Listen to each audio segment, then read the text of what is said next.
Cinta setelah menikah. Bab 13. Menerjang keluar dari pintu restoran, Yuki baru merasa lega. Untungnya dia pernah berlatih lari jarak jauh. Jika tidak, dia akan sengsara jika terperangkap oleh pria sombong itu. Sudah pasti tidak akan ada hal baik. Angin malam berhembus ke tubuhnya, sejuk dan nyaman. Yuki menghirup udara dingin dalam-dalam. Jantungnya yang berdetak kencang perlahan menjadi tenang. Sudah berapa lama dia tidak melihat pemandangan malam di kota ini? Dia sudah tidak bisa mengingatnya. Sejak ayahnya, Mikhail, sakit dan terbaring di ranjang, Yuki terus bekerja hingga kelelahan. Dia harus kuliah di siang hari dan melakukan 3 pekerjaan di malam hari. Seringkali baru pulang ke rumah ketika hari sudah subuh. Memikirkan ayahnya, Yuki kembali kesal. Yuki, mengapa kamu begitu impulsif? Mengapa kamu harus bersitegang dengan wanita itu? Pekerjaan di restoran Prague adalah pekerjaan yang paling tinggi bayarannya. Kenapa bisa menyerah dengan mudah hanya karena dipersulit orang lain? Bagaimana dengan biaya obat ayah? Ibu tirinya, Lindy, juga sudah mulai berkencan di belakang, menemukan jalan untuk dirinya sendiri. Kakaknya, Rena, meskipun dia bekerja sebagai seorang model dan gajinya cukup tinggi, tapi dia juga sangat hebat dalam menghabiskan uang. Bahkan uang yang dia dapatkan saja tidak cukup untuk dia habiskan. Semua tekanan ekonomi hanya bisa ditanggung oleh Yuki sendiri. Tapi sekarang dia malah kehilangan pekerjaan ini. Semua ini karena Raihan. Apanya yang presdir benar-benar tidak berbobot. Menemukan seorang wanita yang begitu dangkal benar-benar adalah seekor babi ternak yang sombong. Yuki mengerutkan keningnya dengan getir. Hatinya terus-menerus mengutuk Rehan.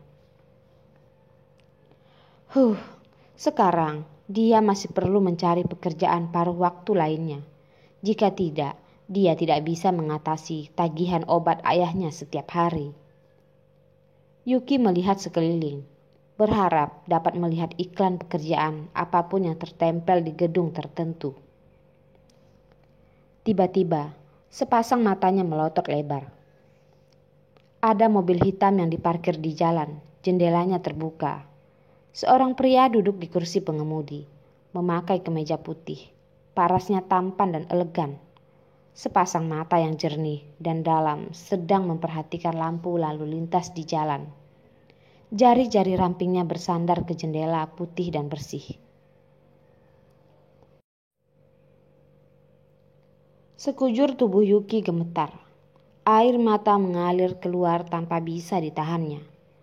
Tangannya dengan erat mengepal menutupi mulutnya, tidak membiarkan tangisannya terdengar keluar. Itu dia. Itu adalah Stephen, kakak kelasnya. Bagaimana dia bisa ada di sini? Setelah ayah Yuki bangkrut untuk melarikan diri dari kreditor, mereka sekeluarga pindah ke kota C. Ponselnya hilang. Sejak saat itu, hubungan Yuki dengan kakak kelasnya terputus.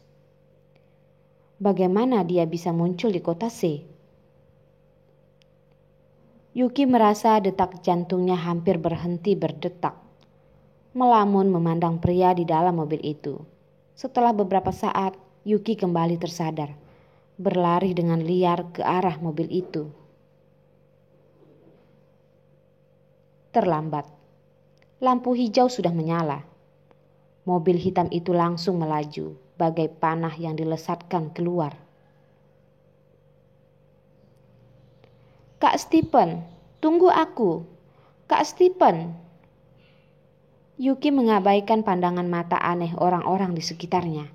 Dengan sekuat tenaga mengejar mobil itu, melambaikan kedua tangannya. Wajah kecil yang pucat itu penuh dengan air mata. Setelah pindah selama 3 tahun, Yuki ternyata bisa melihatnya lagi. Stephen, penampilannya masih tidak banyak berubah, tampan dan elegan, sama seperti waktu itu. Beberapa tahun ini, dia pasti melewatinya dengan sangat baik, bukan? Dia adalah satu-satunya anak wali kota.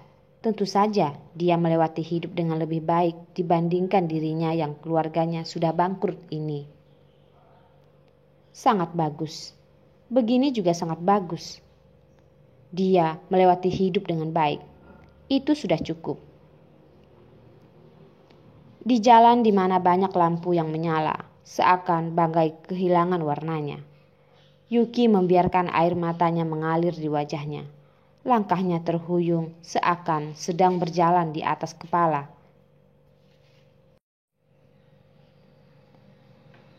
Bab 14. Di dalam Lamborghini, Raihan menatap dengan dingin pemandangan sedih di jalan. Yuki mengejar mobil hitam itu sambil berteriak dan menangis. Ekspresinya yang memilukan membuatnya sangat penasaran. Lamborghini melaju dengan kencang, mengejar mobil hitam yang berada di depan. Dengan dingin menoleh ke samping. Cahayanya yang terlalu gelap, tidak terlalu jelas terlihat. Hanya bisa melihat seorang pria duduk di dalam mobil. Tampilannya bersih dan tenang. Oh, Yuki menyukai pria seperti itu. Tidak tahu mengapa hati Raihan merasa tidak nyaman. Apa hubungan Yuki dengannya? Bibir yang dingin itu sedikit melengkung. Menambah kecepatan, Lamborghini itu langsung melesat meninggalkan mobil hitam itu. Merasa sedikit sesak. Raihan membuka jendela. Angin malam yang dingin masuk ke dalam. Ponselnya pun berdering. Raihan, maafkan aku. Aku tidak akan melakukannya lagi. Maafkan aku. Di telepon, suara Sulia lembut dan halus, penuh dengan keluhan dan permintaan maaf. Raihan mengangkat alisnya. Wanita ini sudah waktunya untuk ditinggalkan. Raihan, kenapa kamu tidak bicara? Jangan marah lagi. Apa kamu malam ini tinggal di villa di dekat gunung itu? Aku akan pergi menemanimu. Aku akan melayanimu dengan baik. Sulia sengaja berbicara dengan suara menggoda. Dia sangat percaya dengan kemampuannya dirancang. Dia mahir dalam gerakan apapun. Serahkan kunci villa pada Paman Wira. Di kemudian hari, jangan lagi mendekati kediamanku setengah langkah pun. Raihan berkata dengan datar. Di dalam suaranya terdapat ancaman yang tidak bisa ditolak. Sangat dingin bagai iblis yang paling kejam. Raihan, kenapa kamu bisa begitu tidak berperasaan? Aku mencintaimu. Aku benar-benar mencintaimu. Sulia merasa situasinya tidak baik. Sangat panik hingga menangis. Lagi pula, kemana lagi dia mencari pria yang begitu kaya dan memiliki kekuasaan yang begitu besar?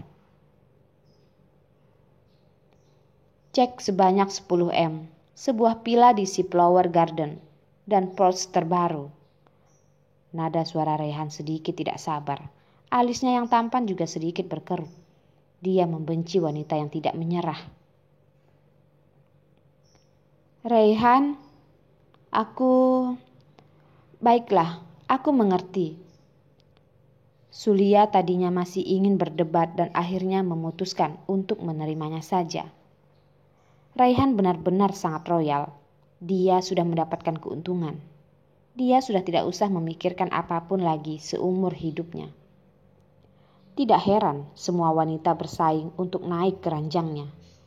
Dia tidak hanya tampan dan kaya, tapi juga dermawan. Wanita yang pernah bersamanya, tanpa kecuali, menerima hadiah yang sangat banyak. Dia memang pria yang tidak bisa ditolak oleh wanita. Pria yang sulit dilupakan. Ponselnya kembali berdering.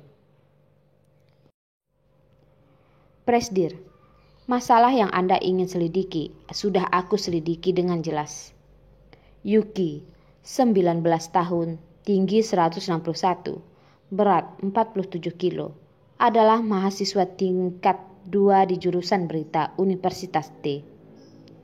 Ayahnya Mikhail dulunya adalah seorang presidir di sebuah perusahaan. Setelah perusahaan itu bangkrut, Mikhail jatuh sakit dan tidak bisa bangkit lagi. Mereka sekeluarga diam-diam pindah ke kota C untuk menghindari hutang, kata Agus dengan hormat. Menghindari hutang? Mata gelap Raihan melompat keluar dari nyala api kecil. Ya, Presdir. Menurut penyelidikanku, Yuki sekarang bekerja di 3 tempat, hanya untuk membantu ayahnya membayar hutang. Bibir Rehan yang dingin dan tipis itu mengatup. Dia pun berkata lagi. Apa dia punya pacar? Oh, aku tidak menyelidiki hal ini. Dia sudah sibuk bekerja separuh waktu sejak dia masuk kuliah. Seharusnya tidak punya waktu untuk berpacaran. Beritahu semua kreditor Crystal Jewelry alamat Mikhail saat ini. Baik, Presdir. Beritahu bank dan juga pegadaian besar. Tidak boleh menerima hipotek atau pinjaman apapun atas nama keluarga Yuki. Baiklah, Presdir, kata asistennya.